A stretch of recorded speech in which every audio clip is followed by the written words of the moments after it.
اب اہل ایمان کی خوشی و مسرت کے بارے میں سنیں کہ جن لوگوں نے ایمان، عمل، نیک، تقوی و طہارت، عقیدہ، توحید، رسالت اختیار کیا، ان کے لیے دنیا و آخرت کی بھلائی ہے۔ حقیقی خوشی اور قلبی طمانینت و سکون ان کے سوا کسی کو حاصل نہیں ہوتا۔ الحمدللہ علی نعمت الایمان والاسلام۔ فرماتے ہیں کہ باب یلقا ابراہیم آزر یوم القیامہ۔ حضرت ابراہیم علیہ السلام کی آزر سے ملاقات۔ کفر و شرک کی نحوست ابدی خسران کا سبب ہے۔ حضرت ابو ہریرہ رضی اللہ تعالیٰ عنہ سے روایت ہے کہ نبی کریم صلی اللہ علیہ وسلم نے فرمایا کہ حضرت ابراہیم علیہ السلام اپنے والد آزر سے قیامت کے دن اس حال میں ملیں گے کہ ان کے چہرے پر کفر کی وجہ سے ظلمت و پریشانی کے ساتھ ان پر غم کی کدورت چھائی ہوگی۔ حضرت ابراہیم علیہ السلام ان سے کہیں گے کہ میں نے پہلے ہی کہا تھا کہ عقیدہ توحید میں آپ میری مخالفت و تردید نہ کریں۔ ان کے والد جواب دیں گے کہ اچھا، آج میں تمہاری نافرمانی نہیں کروں گا۔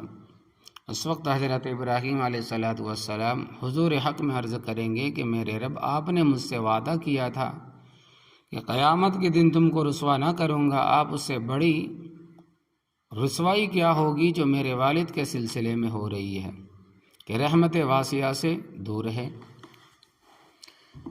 حق جل مجدہ ارشاد فرمائیں گے کہ میں نے ہمیش کے لیے کافروں پر جنت کو حرام کر دیا ہے۔ پھر ارشاد ہوگا کہ ابراہیم علیہ السلام تیرے پاؤں کے نیچے کیا ہے؟ وہ دیکھیں گے کہ ایک بچھو خون و گندگی کے لت پت میں ہے۔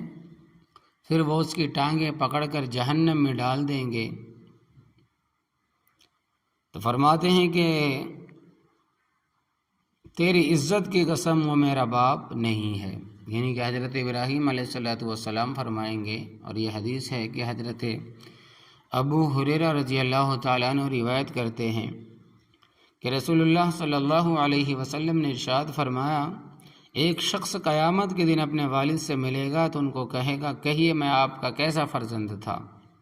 وہ کہے گا کہ اچھا لڑکا تھا۔ وہ عرض کرے گا کہ آج آپ میری مانیں گے؟ والد کہے گا کہ ہاں مانوں گا۔ وہ کہے گا کہ اچھا، میری کمر مضبوطی سے پکڑ لیں۔ پھر ان کو لے کر چلیں گے یہاں تک کہ حق جل مجدہ کی جناب میں باری آبی ہوگی اور حق جل مجدہ کے سامنے مخلوق پیش ہو رہی ہوگی۔ حق تعالیٰ ارشاد فرمائیں گے کہ اے میرے بندے، جا، جنت کے جس دروازے سے داخل ہو جانا چاہو چلے جاؤ۔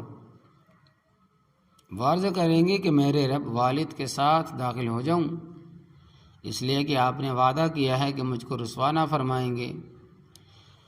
رسول اللہ صلی اللہ علیہ وسلم نے ارشاد فرمایا کہ حق تعالیٰ ان کے والد کی شکل کو بدل کر بجو کی طرح کر دے گا، ان سے منہ پھیر لیں گے، پھر ناک پکڑ کر جہنم میں ڈال دیں گے۔ حق تعالیٰ ارشاد فرمائیں گے کہ وہ تو تیرا باپ ہے۔ وہ عرض کریں گے کہ نہیں، تیری عزت کی قسم وہ میرا باپ نہیں ہے۔ حضرت ابراہیم علیہ السلام اللہ تبارک و تعالیٰ کے خلیل ہے، دوست ہے، محبوب ہے، ان کا لقب ہی خلیل اللہ ہے۔ وہ جب اپنے والد کو کفر کی نحوست کے ذریعے پہچان جائیں گے تو ان سے کہیں گے، کیا میں نے نہیں کہا تھا کہ عقیدہ توحید میں آپ میری مخالفت نہ کریں؟ جس کا جواب وہ دیں گے کہ ہاں، آج میں مخالفت نہیں کروں گا۔ حدیث سے معلوم ہوا کہ باپ کا ایمان بیٹے کے حق میں، جیسے نوح علیہ السلام کا ایمان کنعان کے حق میں اور بیٹے کا ایمان باپ کے حق میں قبول نہ ہوگا، جیسے حضرت ابراہیم علیہ السلام کا ایمان آزر کے حق میں نفع نہیں دے گا، بلکہ اہل کفر باپ اور بیٹے کی حسرت و ندامت میں مزید اضافے کا سبب ہوگا، کیونکہ رب العزت کا قانون رحمت ایمان اور اہل ایمان کے ساتھ ہے۔ کیونکہ رب العزت کا قانون رحمت ایمان اور اہل ایمان کے ساتھ ہے۔ کفر اور اہل کفر غضب و لعنت کا باعث ہے۔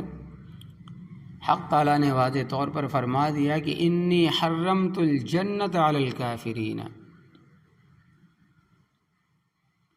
کہ جنت حرام ہے کافروں کے لیے، اور ان رحمت اللہ قریب من المحسنین، اللہ تبارک و تعالیٰ کی رحمت قریب ہے محسنین کے۔ یہ دونوں قانون ازلی ہے، نہ تو کافر جنت میں جائے گا، نہ ہی ایمان والا ابدی طور پر جہنم میں رہے گا۔ حضرت ابراہیم علیہ السلام جو رب العزت سے فرما رہے ہیں کہ آپ نے وعدہ کیا تھا کہ رسوا نہ کروں گا، اس میں حق تعالیٰ سے بطور استعطاف کے عرض کیا ہے کہ نہ کہ رب العزت کی طرف وعدہ خلاف کی نسبت کی گئی ہے، یعنی اللہ تبارک و تعالیٰ کی رحمت کو طلب کرنے کے لیے حضرت ابراہیم علیہ السلام یہ گزارش کریں گے۔ چنانچہ اللہ تبارک و تعالیٰ اپنے خلیل کی رعایت فرمائیں گے، اور آزر کی شکل انسانی تبدیل کر دی جائے گی اور کسی کو معلوم نہ ہو سکے گا۔